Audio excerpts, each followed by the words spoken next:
नमस्कार मित्रांनो, आपणा सर्वांचे सहर्ष स्वागत आहे।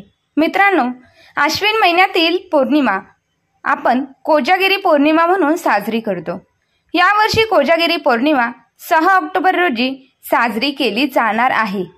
पौर्णिमा तिथी प्रारंभ होणार आहे 6 ऑक्टोबर रोजी दुपारी 12:23 आणि पौर्णिमा तिथी समाप्त होणार आहे दुसऱ्या दिवशी 7 ऑक्टोबर 2025 रोजी सकाळी 9:16 कोजागिरी पौर्णिमेचा शुभ मुहूर्त असणार आहे 6 ऑक्टोबर रोजी 11:45 पासून ते 7 ऑक्टोबर रोजी रात्री 12:34 पर्यंत। पूजेसाठी एकूण कालावधी 39 मिनिटे राहणार आहे।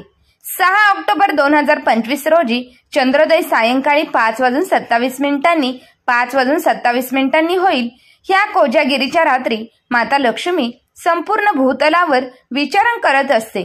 कोण कोण जागा आहे तसेच कोण कोण प्रभुनामाचा जप करत आहे हे सगळं ती पाहत असते। त्यामुळे कोजागिरीच्या रात्री आपण जागरण आवश्यक आहे आणि आपल्या कुलदैवत किंवा कुलदेवी किंवा ज्या देवतेवर आपली श्रद्धा आहे अशा देवतेच्या मंत्रांचा जप केलेला हा आपल्या जीवनातील तमाम समस्या दूर करतो। यामुळे तुम्ही केलेल्या कुलदेवी किंवा कुलदेवतेच्या जपामुळे माता लक्ष्मी माता प्रसन्न होते आणि तिची असीम कृपा आपल्यावर पडते। कारण कोजागिरीची रात्र ही दैवी रात्र मानली जाते। सर्व देवी देवता या कोजागिरीच्या रात्री भूतलावर अवतरतात आणि आकाशातून अमृतकण बाहेर पडत असतात। त्या अमृतकणांचा आपण आवश्यक लाभ घ्यावा। या रात्री जास्तीत जास्त चंद्रप्रकाश आपल्या शरीरावर कसा पडेल याची काळजी घ्यावी, कारण वैज्ञानिक दृष्ट्या यामुळे आपल्याला आरोग्याची प्राप्ती होते। तसेच अनेक प्रकारचे दृष्टी दोष कमी होतात। तसेच ज्या व्यक्तींचे डोळे कमजोर झाले आहेत अशा लोकांनी दृष्टी तेज बनविण्यासाठी कोजागिरीच्या रात्री सुई धागा ओवण्याचा सराव करावा। तसेच चंद्राकडे एकटक पाहिल्याने सुद्धा आपली दृष्टी तेज होण्यास मदत होते। या कोजागिरीच्या रात्री आपण आपल्या देवघरात 3 वस्तू नक्की ठेवाव्यात की ज्याच्यामुळे माता लक्ष्मी प्रसन्न होईल, तिची असीम कृपा आपल्या बरोबर असेल आणि आपल्या घरात लक्ष्मीचा सहवास सुद्धा निर्माण होईल। त्यातील पहिली वस्तू म्हणजे माता लक्ष्मीची तस्वीर किंवा मूर्ती होय। तसे तर सर्वांच्या घरी माता लक्ष्मीची मूर्ती किंवा तस्वीर असतेच, पण जर तुमच्या घरात ती नसेल तर या दिवशी तिची स्थापना आवश्यक करा। माता लक्ष्मीचा कोणता फोटो तुमच्या घरात स्थापित आहे हे सुद्धा एकदा नक्की पडताळा, कारण ज्या फोटोमध्ये माता लक्ष्मी उभी आहे अशा घरात पैसा कधीच टिकत नाही आणि माता लक्ष्मी मुळातच चंचल आहे, ती एका ठिकाणी कधी स्थिर राहत नाही।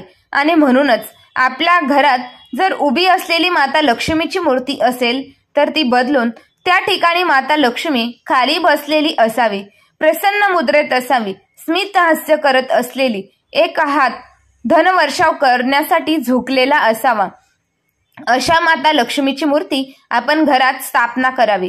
तसेच माता लक्ष्मी भगवान श्री विष्णूंची चरण दाबत आहे अशा मूर्ती किंवा फोटो हा अत्यंत शुभ मानला जातो। त्या घरात पैसा कधीच कमी पडत नाही। मित्रांनो, या कोजागिरीच्या निमित्ताने दुसरी जी गोष्ट आपल्याला देवघरात ठेवायची आहे ती आहे कवडी। तसेच तर कवडीचे तब्बल 185 प्रकार पडतात। आपण कोणतीही कवडी खरेदी करा, पूर्ण श्रद्धेने करा।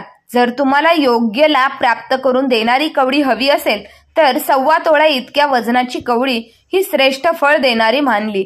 जर आपण आपल्या घरामध्ये आपल्या देवघरात कोजागिरीच्या निमित्ताने कवडी स्थापन केली तर आपल्या घराला कुणाचीही नजर लागत नाही।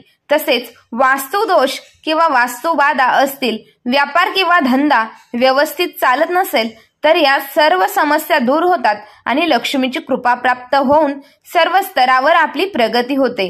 तसेच मित्रांनो, संतान प्राप्तीच्या काही समस्या असल्यास किंवा मुलबाळ होत नाही किंवा वैवाहिक जीवन जर तुमचं सुखमय नसेल तर अशा वेळी सुद्धा कवडी अत्यंत लाभ देत असते। म्हणूनच मित्रांनो, कोजागिरी पौर्णिमेच्या दिवशी देवघरात कवडीची पूजा आवश्यक करा।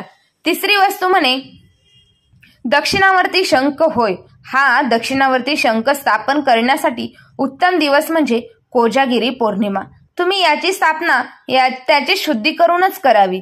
तुम्ही याचे शुद्धीकरण अगदी साध्या पद्धतीने करायचे आहे. प्रथम दक्षिणावर्ती शंखावर दुधाने अभिषेक करावा आणि नंतर पाण्याने अभिषेक करावा. हा विधी झाल्यावर आपल्या देवघरासमोर एक लाल रंगाच्या कापडावर या शंखाची स्थापना करावी आणि त्यानंतर माता लक्ष्मीचा ओम श्री लक्ष्मी सदोदराय नमः या मंत्राचा फक्त 11 वेळा जप करायचा. मंत्र पुन्हा एकदा ऐका.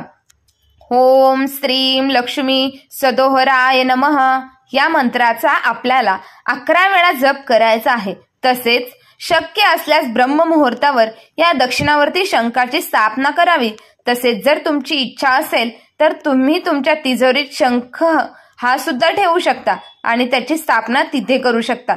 यामुळे मोठ्या प्रमाणात आपल्याला आर्थिक प्राप्ती होते. मित्रांनो, तुमच्या वैवाहिक जीवनामध्ये नैराश्य असेल, पती पत्नीमध्ये भांडण होत असतील तर अशा वेळी तुम्ही तुमच्या बेडरूम मध्ये सुद्धा दक्षिणावर्ती शंखाची स्थापना कोजागिरीच्या पौर्णिमेला करू शकता. याने खूप पॉझिटिव्ह रिझल्ट तुम्हाला पाहायला मिळतील. मित्रांनो, आम्ही अपेक्षा करतो की आम्ही सांगितलेल्या माहितीचा तुम्हाला सर्वतोपरी लाभ होईल. माहिती आवडली असल्यास माहिती तुम्ही मित्रपरिवारासोबत शेअर करा आणि आपल्या चॅनलला लाईक, शेअर, सबस्क्राईब नक्की करा. धन्यवाद.